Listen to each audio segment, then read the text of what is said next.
प्रफुल बिल्लो एमबीए चाय वाला टीआरएस हिंदी में आपका स्वागत है भाई।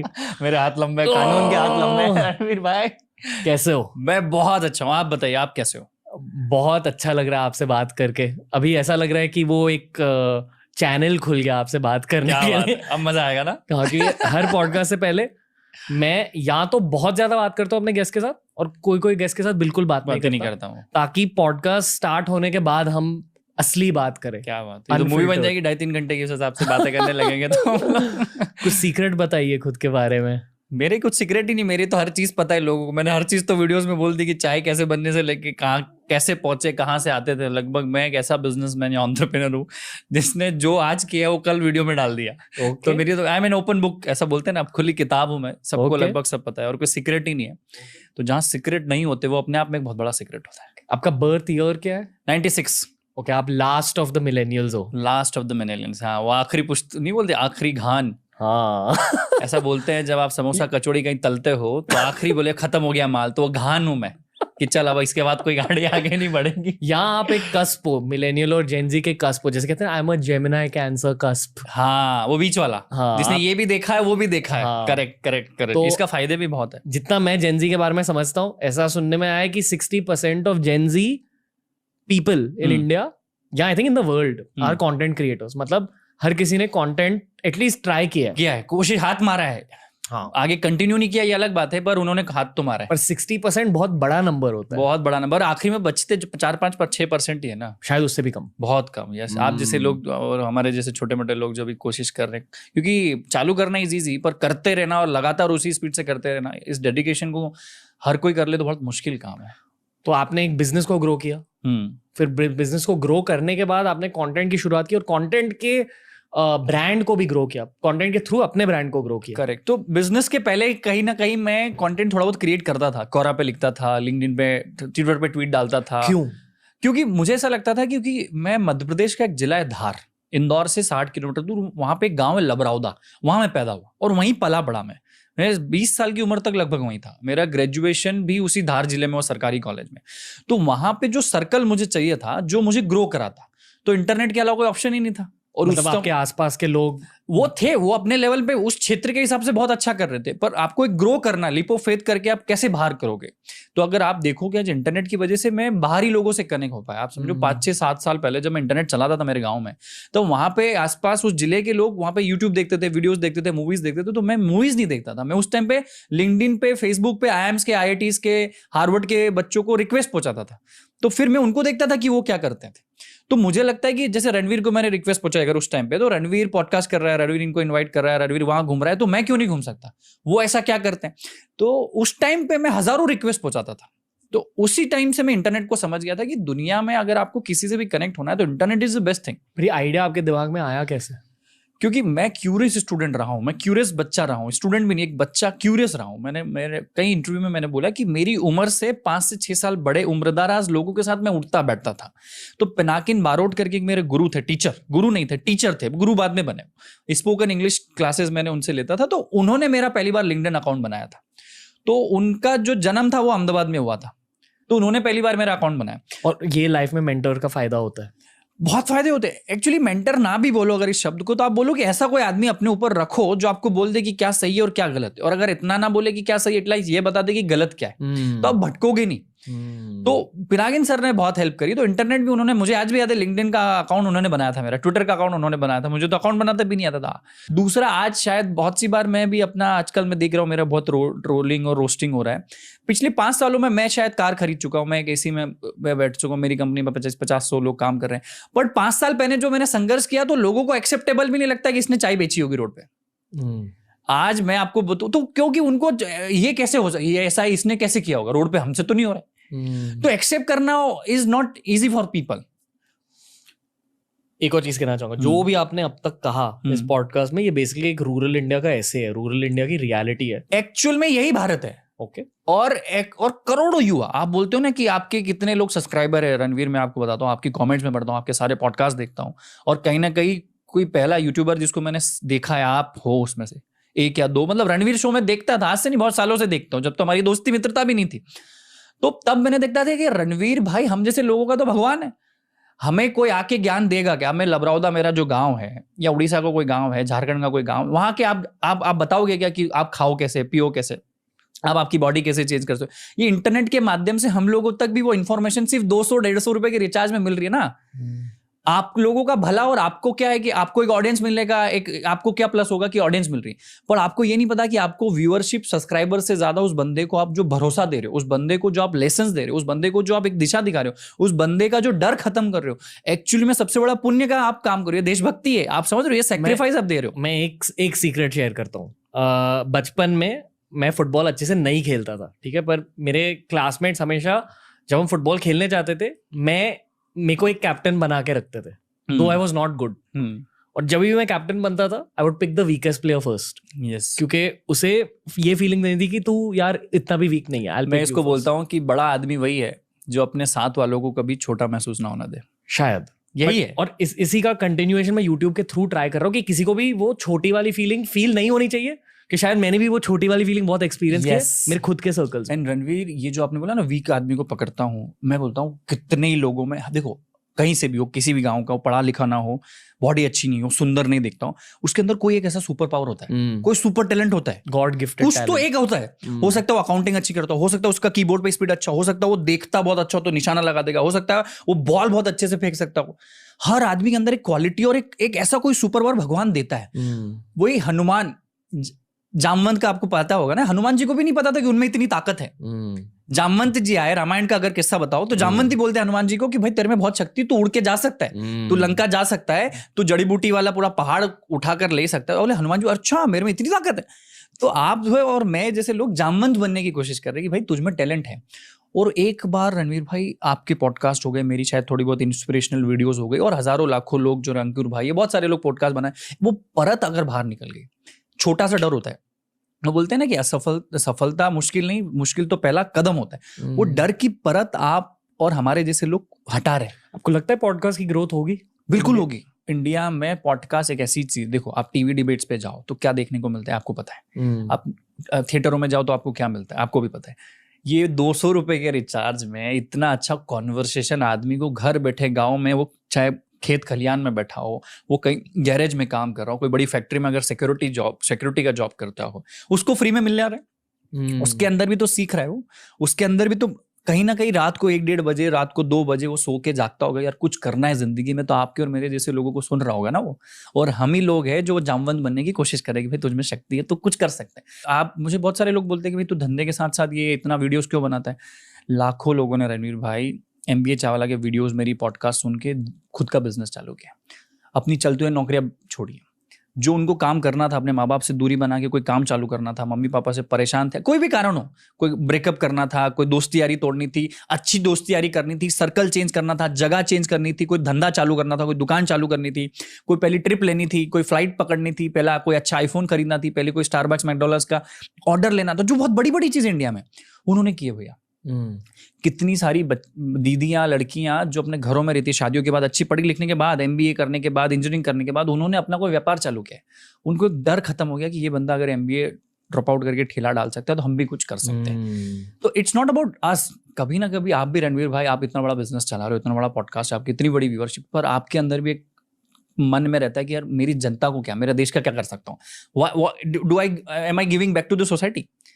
और ये शायद आपने ऑडियंस लाख लोग सुन रहे होंगे, हो सकता है 25-50 और लोग बहुत एडवांस हो, बहुत अच्छा समझदार हो, पर अगर 1 लाख लोग देखने में अगर 10 लोगों ने भी या 100 लोगों ने भी अपना बिजनेस चालू कर दिया इस पॉडकास्ट के माध्यम से, तो क्या आपको लगता है कि वो 100 लोग जो अपना जिंदगी पलट रहे वो ज्यादा अच्छा है ना? आपको क्या लगता है 10 सालों में रूरल इंडिया, मतलब असली भारत में क्या हो रहा होगा 10 साल के बाद 2032 में? देखो मैं बताता हूँ, आज MBA चावला को लोग बोलते हैं कि बहुत फेमस हो गया इंटरनेट से, ये मेरा 10 साल लगा इसमें, मुझे 5 साल तो मैंने थोड़ी बहुत अंग्रेजी सीखी, देश दुनिया घूमा, थोड़ा बहुत, थोड़ा अपने सर्कल को छोड़ने की कोशिश करी, माँ बाप से लड़ाई करी, माँ बाप बोलते थे कि यहाँ मत जा, यहाँ मत खा, समझ रहे हो, वो बहुत डर, मैंने बोला बहुत डर है, बहुत डर, वो डर में मैं था शुरू के 4 साल बाद। तो वो प्लेटफॉर्म बिल्डअप करने में लग गया कि लोगों से बात क्या करूंगा, कॉन्फिडेंस कहाँ से लाऊंगा, तो उसमें लग गया। फिर 5 साल धंधा चालू करने में, तो एक्चुअल देखो तो MBA चालू को 10 साल लगे, आज जो बच्चा फर्स्ट या सेकंड में बॉम्बे में दिल्ली में जो चीज पढ़ता है, इंटरनेट के अलावा की बात कर रहा हूँ, वो हमें देखने में करने में 25-25 साल की उम्र में लग गया। आज 150-200 साल के बच्चे, 3-3 साल के बच्चे फ्लाइट्स में बैठ जाते हैं, बड़े बड़े इंटरनेशनल स्कूल में पढ़ते हैं। वो हमें सौभाग्य 22 साल में मिला, 20 साल में मिला। तो ये तो हमारी एज कम हो गई। रूरल इंडिया अगले 7-8 सालों में बहुत बढ़ेगा। बड़े बड़े डिसीजन, बड़ी बड़ी कंपनियां, बड़ी बड़ी गवर्नमेंट, बड़े बड़े काम, पॉडकास्ट इंटरव्यूअर हो, बड़े बड़े किंग मेकर या खुद किंग गांव वाले लोग होंगे रूरल एरिया, उनमें बहुत टैलेंट है। और वहीं बैठ के बनाएंगे, वहां से भी बना सकते, वापस शहर में जाके बना सकते, शहर से वापस चले जाएंगे।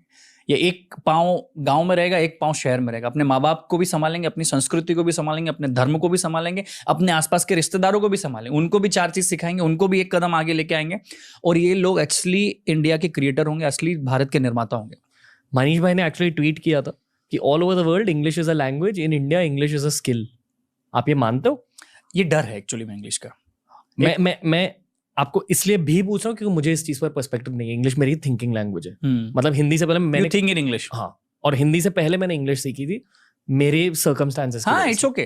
पर मैं आपके पर्सपेक्टिव को जानना चाहूंगा कि ये अंग्रेजी सीखने का एक्सपीरियंस कैसा रहा और सीखने के बाद आपको कुछ फायदे मिले उससे? बहुत फायदे मिले। देखो, मेजरली रूरल एरियाज में अंग्रेजी में अगर आप बोल दोगे तो 98% लोग, 99% लोग घबरा जाएंगे कि ये बड़ा आदमी है, इसको बहुत कुछ आता है। 2022 में भी, आज भी। ओके। ऑल्दो जिसने अपना अपार्ट फ्रॉम कुछ बड़ा उखाड़ के रखा है, अब तुमने नीरज चोपड़ा जैसा जेवलिन अगर फेंक दिया तो तुम्हारे को अंग्रेजी अब कोई नहीं पूछेगा। अगर आपने कोई ओलंपिक, कोई क्रिकेट में अच्छा कर लिया हो, आप समझ रहे हो, अगर आपने बिजनेस बहुत बड़ा खड़ा कर दिया तो फिर अंग्रेजी, चलो आपको कॉन्फिडेंस होगा कि मैं अंग्रेजी से नहीं, इसको व्यापार में हरा दूंगा, इसको स्पोर्ट्स में हरा दूंगा, इसको बोलने में हरा दूंगा, हिंदी में मैं कवि हूं, तो अंग्रेजी की क्या जरूरत। पर जिन लोगों ने कुछ किया नहीं जिंदगी में, उम्र में कम 18, 19, 20, 25, 22 के, जो किसान है, जो सरकारी नौकरी करते हैं, जिनको कभी अंग्रेजी से पाला नहीं पड़ा, तो वो लोग अंग्रेजी लोगों से घबरा जाते हैं। जो अंग्रेजी समझ आती है लोगों को? कम आती है, नहीं आती। मैं बता दूं, मेरे गांव में मुझे नहीं पता कितने लोगों को अंग्रेजी समझ आती है, बट मुझे भी यही था कि मुझे भी समझ नहीं आती थी। तो जब हमारे जो गांव के जेनजी होते हैं या जो, उनको अब थोड़ी थोड़ी समझ आने लगी, वो भी समझते, मैं ऐसा नहीं बोल रहा नहीं आती, यूट्यूब की वजह से। हाँ, यूट्यूब की वजह से, इंटरनेट की वजह से अंग्रेजी का जो एक पहाड़ था वो टूट गया है, वो पत्थरों में कंकड़ बन गया है। कंकड़ तो जरूर है, पर पहले पहाड़ की तरफ आता था कि वो हंक कैसा फेंकता है वो, तो अब टूट गया है वो पहाड़, पर पत्थर तो है रास्ते में, डर तो लगता है। मैं जब गांव में था, मैं भी अंग्रेजी सीखता था। मैं अंग्रेजी बोलता कि अंग्रेजी आई, ये तो कहीं ना कहीं कर ही लेगा, मतलब इसको अंग्रेजी आती है, कुछ ना कुछ कर लेगा। तो मैंने 3 साल अंग्रेजी सीखने में लगा दिया। अब आप, you think in English, I think in Hindi, then I convert it into English, then I will speak English, correct? It takes time, it takes efforts, and sometimes when you don't think in English, the pronunciation and the flow will not be the same. It will always be like fluctuating this and that. It will be going like this only, yeah. So मेरे साथ भी ये problem था। तो मैंने 3 साल तो अंग्रेजी सीखने में लगा दिया। अब अंग्रेजी सीखने आप जाते हो तो आपको न्यूज़पेपर पढ़ना पड़ेंगे, मैगजीन्स पढ़ना पड़ेगी। आपने कैसे सीखी? मैं वही क्लासेस जाने लगा। पिनाकिन सर के, वो अंग्रेजी की कोचिंग चलाते थे। बट कैसे सिखाते हैं? पहले ग्रामर सिखा देते थे, सेंटेंस बनाना सिखा देते थे। पर मैंने जिंदगी में सीखा कि कोई नई आपको लैंग्वेज सीखना है तो आपको उसको अंदर डूबना पड़ता है। क्योंकि आप 2 घंटे क्लासेस जाते हो, बाकी के 22 घंटे तो आप बतिया रहे हो हिंदी में, आप जो भी आपकी लोकल लैंग्वेज उसमें बतिया रहे हो, तो आप अंग्रेजी कैसे सीखोगे? तो मैंने क्या किया, मैं अपने गांव से बाइक लेके निकलता था। ये बड़ा ऑनेस्ट कन्वर्सेशन कर रहा हूँ, मुझे नहीं पता कहाँ पहुंचेगा। मैं बता रहा हूँ, ये सच में, ये किसी ने बात नहीं करी। रणवीर भाई आपको बहुत बहुत धन्यवाद। सब पूछते हैं कैसे चालू किया, ठेला क्यों किया, कितना कमाते हो, फिर वही मेरी रिपीटेटिव चीजें आती है। मैं अपने गांव से, मेरे पापा के पास एक ही बाइक थी, मेरे पिताजी किसान थे, प्लस वो कथा वार्ता करते थे, एक बाइक थी हमारे पास। तो मेरी सुबह 7 बजे से क्लासेस होती थी अंग्रेजी की। मैं 3 क्लासेस पढ़ता था और 2 पढ़ाता था। तो ग्रामर को रटा, फिर पता चला कि ग्रामर के टेंस सारे रट लो, और ज़्यादा से ज़्यादा समय मैंने पिनाकिन सर के यहीं बिताना चालू कर दिया कि यहीं रहूँगा, यहीं अंग्रेजी सीखूंगा। क्योंकि वहीं पे कुछ लोग आते थे मेरी बिरादरी के, जिसको अंग्रेजी सीखनी थी। बिरादरी मतलब जिनको अंग्रेजी सीखने का ऑब्जेक्टिव था जिंदगी में। तो 25-50 लोग आते थे, तो उसको भी अंग्रेजी सीखनी, मुझे भी अंग्रेजी सीखनी। तो वो भी अंग्रेजी में बोलेगा, मैं भी अंग्रेजी टूटी फूटी बोलेंगे, पर बोलेंगे तो सही। जैसे वो मूवी 30 सुपर 30 में आप देखते होंगे, यही हुआ मेरे साथ।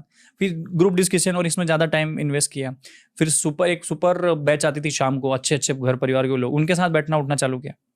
फिर धीरे धीरे इंदौर शहर जाना चालू किया, स्टार्टअप के साथ बैठना चालू किया। फिर फिल्में देखी? फिल्में नहीं देखता, आई एम नॉट अ फिल्मी गाय।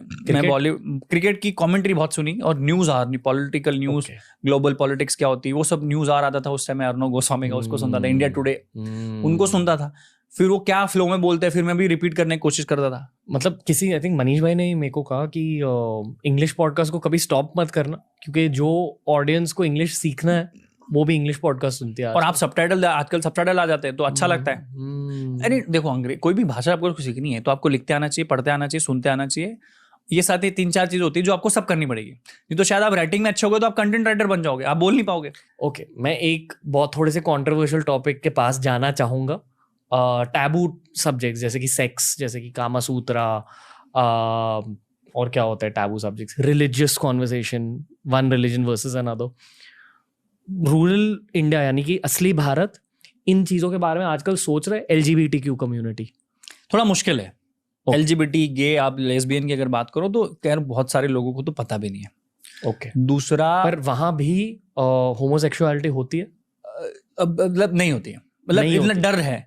अपने आप में सेक्स की बात करना is very difficult in rural area. और वो उसको एक ऐसा समझते कि गलत है अभी भी। हाँ, अभी भी, मतलब अभी क्या, वो तो अगले 20-25-50 साल तक शायद होगा। 25 साल तो एटलीस्ट होगा। It's very difficult. शायद अभी की जो एज है वो खुल के बात करे अपने सर्कल में, क्योंकि अर्बन जेनजी एकदम खुल चुके हैं। वो इतने नहीं खुले हैं। और वहां पे भी जो आप बात करो सेक्सुअल एजुकेशन की, वो बातें तो कभी होती नहीं है, वो डिबेट ही नहीं होता है। सेक्स करना है किसी के साथ, वो बात हो सकती है। Sexual education is totally different. There are 2 topics. And वो यंग होके desire of something is different. Premarital sex होता है वहाँ? हाँ, होता है। अभी आजकल बहुत ज्यादा चल रही है। और अभी क्या है, connectivity of rural to the cities बढ़ गया है, तो स्मार्टनेस भी आ गई, लोग अच्छे भी दिखते हैं, काम सबका जो भी नीड है, फिजिकल नीड जो जिसी की भी होती है वो पूरी करना चालू कर दिया। ऐसा कुछ नहीं है लोगों ने। और ये बढ़ रहा है, और ये बड़ी तेजी से बढ़ेगा। और इंटरनेट से तो और बढ़ गया है। डेटिंग कल्चर भी स्टार्ट हुआ? डेटिंग कल्चर तो नहीं है। डेटिंग कल्चर आज भी गांव में बहुत सारे लोगों की बच्चियों की शादी 13, 14, 15 सालों में कर दी जाती है। दूसरा, डेटिंग कल्चर नहीं होने के कारण भी कहीं ना कहीं हमारा देश थोड़ा सा स्लो है, क्योंकि डेटिंग कल्चर से आप जब तक अपोजिट सेक्स को आप कन्विंस नहीं कर सकते हो, जैसे मेल फीमेल को, फीमेल मेल को, तो आप कन्विंसिंग पावर अगर आप में नहीं है, आप उसको 6-8 महीने का पेशेंस नहीं है, कैसे उसको पटा के रखना है, कैसे बना के रखना है उस रिलेशनशिप को, वही तो व्यापार भी आगे जाके, वही तो आगे जाके आपको एंटरप्रेन्योरशिप स्किल है। मैं बोलता हूँ अगर आप एंटरप्रेन्योर बनो ना बनो, आपको एंटरप्रेन्योरशिप स्किल्स तो आनी चाहिए। अगर आप 5 लड़कियों को, खाली ऐसा नहीं कि सिर्फ लड़कियों को या लड़कों को, आप डेटिंग कल्चर करते हो, आप बातचीत करते हो, आज की मैं आपको बताता हूँ, अगर इंटरनेट ना हो तो हजारों लाखों बच्चे, करोड़ों लोग किसी अपोजिट जेंडर से जिंदगी में कभी बात ही नहीं किए होते हैं। उनको डर लगता है इस लड़की से क्या बात करूंगा या लड़के से क्या बात करूंगा, कहीं ये मेरा मिसयूज तो नहीं कर लेगा, तो एक डर रहता है। तो धीरे धीरे इंटरनेट की वजह से वो दूरियां खत्म होती जा रही, वही पहाड़ टूट गया है पर बड़े बड़े पत्थर तो अभी भी बाकी। ओके, ठीक है, इस बातचीत को साफ सुथरा बना देते हैं। आपको संदीप माहेश्वरी के शो का एक्सपीरियंस के बारे में? संदीप सर का बहुत बड़ा एक्सपीरियंस रहा, जबरदस्त एक्सपीरियंस रहा। And first time I went to meet him. उनकी वाइब कैसी है? He is an amazing guy. मैं बोलता हूँ मोटिवेशन एक ऐसा ड्रग है जो सब आदमी लेता है इन देश पे। आप भी लेते हो। आप शायद संदीप भाई से नहीं लेते होंगे, किसी और बड़े गुरुजी से लेते होंगे। मोटिवेशन तो भैया हर आदमी लेता है। आप बोलते नहीं हो, करता सब कुछ है, बताता कोई नहीं। वो 3 Idiots वाला डायलॉग याद आ रहा है। It's more like a sex, everybody needs it but nobody shares it. Who doesn't need motivation? क्योंकि आप किस स्टेज पे हो तो शायद आपके मोटिवेशनल गुरुज बदल गए होंगे। मोटिवेशन एक ऐसी चीज है, हर आदमी हारता है, हर आदमी थकता है। संदीप सर ने जो रूरल इंडिया हो या एक्चुअल जो भारत के जो जेंजीज है, युवा है, और आज की नहीं, 10, 15, 20 सालों से काम कर रहे हैं, तो हमारे पहले वाली जनरेशन ने भी उनको सुना है। और मैं आपको बता दूं, किसी भी आदमी को अगर सक्सेस की तरफ बढ़ना है, पैसे वाला बनना है, व्यापार खड़ा करना है, वो 10, 15, 20, 25 वीडियो मोटिवेशन के देख देख के उसमें अंदर फूटता है। हम भी माहेश्वरी जी के वीडियो देखते थे, हम भी दूसरे मोटिवेशन स्पीकर के वीडियो देखते, तब अंदर आग छुटती, कुछ करते हैं भैया, कुछ करना है, कुछ करना है, कुछ करना है। मैं चाय दिख गई तो चालू कर दिया। तो शुरू के अगर आप किसी गांव के एक बच्चे को जिसको कुछ नहीं आता, उसका अगर आप बोलो कि इसको व्यापारी बनाना है, इसको सक्सेसफुल बनाना है, पैसा कमाए, रोजगार दे, रोजगार लेना, वो उसके 2-3 साल तो वीडियोस देखने में चले जाएंगे, आपके और मेरे और संदीप माहेश्वरी जैसे लोगों के। जो रूरल जनता है वो YouTube की शुरुआत कहाँ से करती है, other than films and music? मतलब ये पता कि हर कोई फिल्म देखता है, एक मोटिवेशन, मूवीज और गानों को अगर हटा दो, मोटिवेशन और कॉमेडी को अगर हटा, कॉमेडी भी हटा, देखो कॉमेडी, म्यूजिक और मूवी को तो आपको हटा ही देना चाहिए, क्योंकि वो उनका पैसिव लर्निंग है, लर्निंग तो है ही नहीं, वो उनका एंटरटेनमेंट है। करेक्ट। अब अगर आदमी को जिंदगी में कुछ करना है तो एक्टिव लर्निंग में क्या आएगा? एक तो पहला मोटिवेशन आएगा। पर उतनी समझ होती है कैसी? देखो स्किलिंग अप का माइंडसेट होता है आजकल के यूथ में, दुनिया भर के यूथ में, पर स्किलिंग अप से पहले यानी कि स्किल्स सीखने से पहले मोटिवेशन चाहिए रहती है। तो वो थॉट्स होते हैं उनके दिमाग में, इतने भी नहीं होते। देखो क्या है, गूगल करना और यूट्यूब पे क्या सर्च करना अपने आप में वो भी एक स्किल है। वही मैं पूछ रहा हूँ, क्या सर्च करेगा आदमी? इसकी शुरुआत कहाँ से होती है? शुरुआत मोटिवेशनल वीडियो से भी होती है, और वो कैसे होती है? वो भी रिकमेंडेशन से होती है भैया। वो ये पूछना आप सर्च नहीं कर सकते मोटिवेशन। इट्स मोर लाइक कि मैं 4 मूवी देखी, उसके बीच में आपका और मेरा वीडियो आ गया, संदीप माहेश्वरी जी का वीडियो आ गया, मेरे को देखना है मजबूरी में। It's more like an passive learning. मैंने सर्च नहीं किया, वो अपने आप आया है, क्लिक हो गया। और आजकल जैसे जो स्टॉक वगैरह करे प्लेटफॉर्म ने, तो उनके थंबनेल इतने खतरनाक होते हैं कि 5,000 से 5 करोड़ कैसे कमाए, तो आदमी क्लिक करेगा ही करेगा। इन्होंने जो स्टॉक ने जो किया वो अपने आप में एक हिस्ट्री है। एक उन्होंने कितना बड़ा ब्रेक थ्रू किया।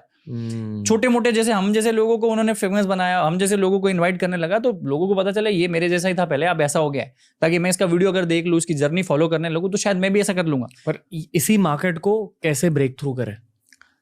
इसमें मुझे लगता है मोटिवेशन एंड स्किल का जो मार्केट इंडिया में बहुत बढ़ेगा। अभी कुछ भी नहीं है, इट इज 5-7%, और ये स्ट्रक्चर्ड वे में बढ़ेगा।